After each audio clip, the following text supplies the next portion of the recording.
Students, हम लोगों ने चैप्टर जो 2 है बायोलॉजी में उसको स्टार्ट कर रखा है और चैप्टर 2 के अंदर भी हम लोगों ने मोस्टली जो सिस्टम है, ऑर्गन सिस्टम है, वो कंप्लीट कर लिए। हमारा लास्ट ऑर्गन सिस्टम बचा है जो रेस्पिरेटरी सिस्टम है। और रेस्पिरेटरी जो सिस्टम है वो किस में इन्वॉल्व होता है? रेस्पिरेशन में इन्वॉल्व होता है। इसके ये टॉपिक क्लियर होने के बाद में बायोलॉजी का जो सिलेबस है वो कंप्लीट हो जाएगा आप लोगों का। ये चैप्टर 1, 2, 3 और 4 ये कंप्लीट हो जाएंगे। अगर किसी भी स्टूडेंट्स को कोई वीडियो अगर छूट गया है, उसने कंप्लीट नहीं देखा है, तो मेरे यूट्यूब चैनल पे वो वीडियो सभी है, तो आप सभी लोग वहाँ से रिवीजन कर सकते हो। और फिर भी कोई प्रॉब्लम हो तो आप मुझे कांटेक्ट कर सकते हो। चलिए नेक्स्ट अपन स्टार्ट करते हैं, रेस्पिरेशन एंड रेस्पिरेटरी सिस्टम।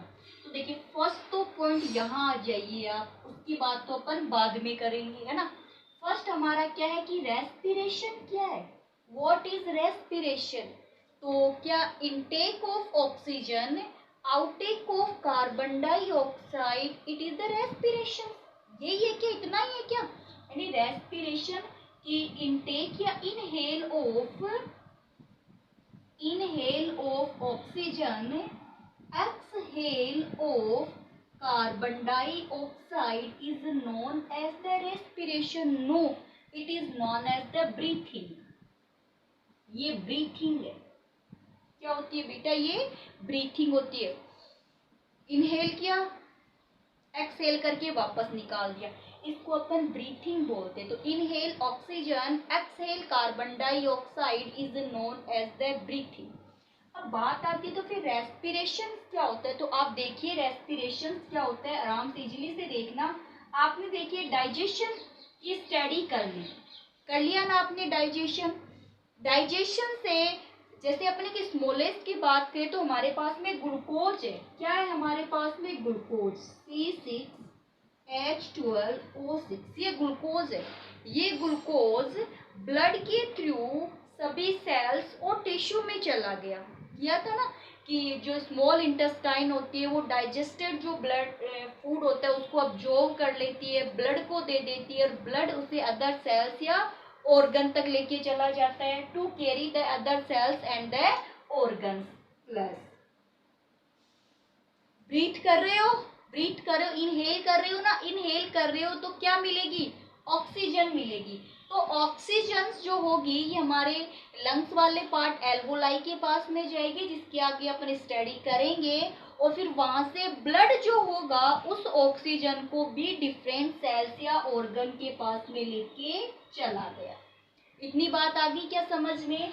अब देखिए ये ग्लूकोज है, ये ऑक्सीजन है। जब ऑक्सीजन ऐड होगी तो उस प्रोसेस को अपन ऑक्सीडेशन बोलते हैं। ऑक्सीजन का ऐड होना क्या होता है? ऑक्सीडेशन। तो जब ग्लूकोज का ऑक्सीडेशन होगा तो देखिए ऑक्सीडेशन में क्या क्या बनेगी? कार्बन और ऑक्सीजन, CO2, कार्बन डाइऑक्साइड बन गई, प्लस हाइड्रोजन और ऑक्सीजन, वाटर, और प्लस एनर्जी। क्या बन गई? एनर्जी बन गई। अब ये जो कंप्लीट प्रोसेस हुई है सेल में, तो ये रेस्पिरेशन हो गया। सेल में हुई है तो इसका नाम क्या हो जाता है? Cellular respiration. लेकिन है तो ये क्या? रेस्पिरेशन है। अब मैंने केवल अपनी लैंग्वेज में ये बता दिया कि फूड का डाइजेशन हुआ तो ग्लूकोज बना, C6H12O6 ग्लूकोज है। इस ग्लूकोज से इनहेल करके जो ऑक्सीजन ली थी वो इसका क्या कर देती है? ऑक्सीडेशन कर देती है। जब ऑक्सीडेशन होगा तो क्या बनेगा? कार्बन डाइऑक्साइड, वाटर और एनर्जी। ये जो कार्बन डाइऑक्साइड है इसको अपन क्या कर देते हैं? एक्सहेल कर देते हैं। ये ब्लड के थ्रू कहाँ आती है? अपने लंग्स वाले पार्ट में आती है, फिर इसको अपन बाहर निकाल देते हैं। ये दोनों जो बनी है ये यूज में आते हैं, अपनी बॉडी के अंदर यूज में आते हैं। तो अब डेफिनेशन सुनिए, इतनी बात समझ में। अब इसकी रेस्पिरेशन की डेफिनेशन बनाते हैं अपन। देखिए inhale of oxygens, this oxygens involve in oxidation of organic food involve in oxidation of organic food to release carbon dioxides and produce the water and energy. To release carbon dioxide, produce the water and energy. This carbon dioxide exhale from the body. This process is known as the respiration. Clear हुई क्या इतनी बात? वापस से देखिए, carbohydrate, protein, vitamin, इन सबको क्या बोलते हैं? ऑर्गेनिक फूड बोलते हैं। क्या बोलेंगे? Organic food. तो ऑर्गेनिक फूड का क्या होता है? ऑक्सीडेशन। ऑक्सीजन का जुड़ना क्या होता है? ऑक्सीडेशन। क्या क्या बनती है? CO2 को अपन बॉडी से बाहर निकाल देते, तो एक्सहेल कर दिया। ये वाटर और एनर्जी हमारी बॉडी में यूज में आ जाती है। इसी प्रोसेस को क्या बोलते हैं? रेस्पिरेशन बोलते हैं। Exchange of the gases between the exchange of the gases it is involve exchange of the gases between the atmosphere and the alveoli. Atmosphere और एल्वोलाई के बिटवीन क्या होता है? एक्सचेंज ऑफ गैसेस होता है। तो एक्सचेंज ऑफ गैसेस ही किस में इन्वॉल्व हो रहा है? रेस्पिरेशन के अंदर क्या होता है? इन्वॉल्व होता है। तो ये आपकी रेस्पिरेशन की क्या हो जाती है? डेफिनेशन हो जाती है। तो रेस्पिरेशन की डेफिनेशन याद कर लोगे। ब्रीथिंग अपन किसको बोल देते हैं? एक्सहेल और इनहेल। अंदर निकालना, बाहर करना क्या होता है? चलिए, इतनी बात क्लियर होगी। इससे क्या बनती है? एनर्जी बनती है। एनर्जी को अपन क्या बोलते हैं? यहाँ पे अपन ATP, एडिनोसिन ट्राईफॉस्फेट बोल देते। क्या बोल देते? Adenosine triphosphate. क्लियर हो गया। एक्सचेंज ऑफ गैसेस है, ये कौन करता है? RBC करती है। ये भी ध्यान में रखना, एक्सचेंज ऑफ गैसेस कौन कर रहा है? RBC कर रही है। इतनी बात सभी के क्लियर हो गई। ऑक्सीजन जो होगी वो ब्लड के साथ में मिक्स होकर के सेल तक पहुंच गई, और सेल से कार्बन डाइऑक्साइड है वो ब्लड के साथ में मिक्स होकर के लंग्स तक आ जाती है, एल्वोलाई तक आ जाती है, और एल्वोलाई से फिर उसको अपन बाहर निकाल देते। तो आपको ये डेफिनेशन याद रखनी होगी किसकी? रेस्पिरेशन की। फिर उसके बाद में ह्यूमंस के अंदर जो रेस्पिरेशन का काम है वो कौन करता है? रेस्पिरेटरी सिस्टम करता है। कौन करता है? Human respiratory system. Human respiratory system. चलिए, अब ह्यूमन रेस्पिरेटरी सिस्टम के अंदर अपन देखते हैं कि कौन कौन से ऑर्गन्स इन्वॉल्व होंगे। तो एक तो अपन बोलते हैं अपर ऑर्गन्स, ठीक है, कौन से? ऊपर वाले ऑर्गन। एक अपन क्या बोल देते हैं? Lowest organ.